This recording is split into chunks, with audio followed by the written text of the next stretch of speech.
what are some of the benefits from a tax perspective in terms of having an entity and different either write-offs that may be available or different tax strategies that someone may be able to utilize, simply by having the separation between entities? Yeah, absolutely. Great question. So, as I always tell people, the Internal Revenue Code is written for the self-employed. It's written for the business owner out there, compared to, for example, that person who is just a corporate W-2 employee.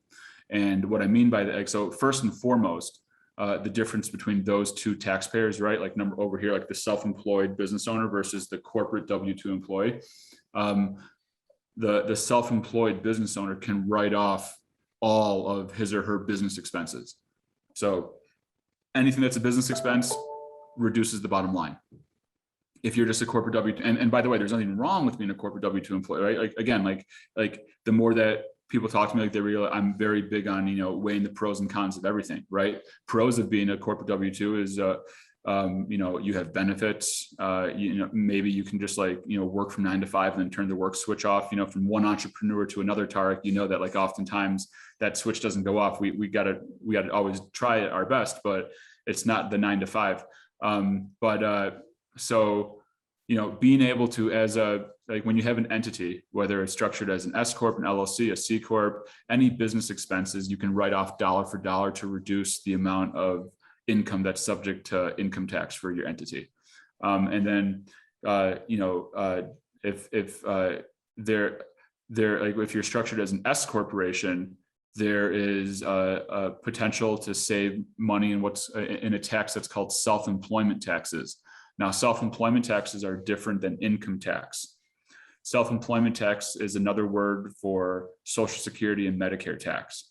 So if you're structured as if you're taxed as a sole proprietorship or a partnership, then all of the net income from those types of entities is subject both to income tax and self-employment tax. If you're structured as an S corporation, then you can control the way you pay yourself to only pay the self-employment tax on a piece of the profit as opposed to all of it.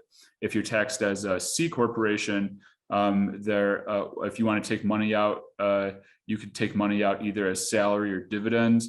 And there is this unique structure in the franchise and business resale world that I'm sure a lot of people that are listening to this episode have heard of, but if not, we all try to, it's an opportunity to learn something new, but it's called the ROBS program, the Rollover as a Business Startup. And that's a structure that requires you to be a C corporation. And it's essentially a self-directed 401k.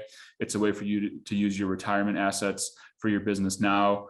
And there are certain, there are pros and cons of that structure as well.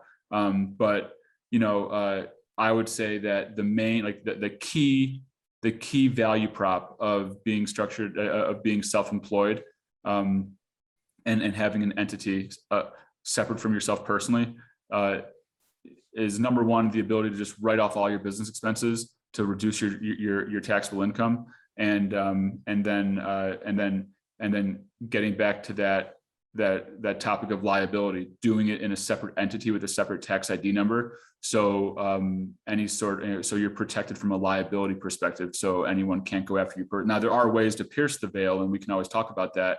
You have to be able to, you have to make sure that you don't commingle your books and you keep your corporation or LLC in good standing with the Secretary of State each year. But those are the main things to take into consideration as to the benefit of having your business in a separate entity that's not your Social Security number. If you enjoyed this short clip from the podcast, you can check out another short clip right here. Or if you want to watch the full episode of this podcast, you can watch that here. And remember, knowledge is not power. It's applied knowledge that's power. Take care. Have a great rest of your day.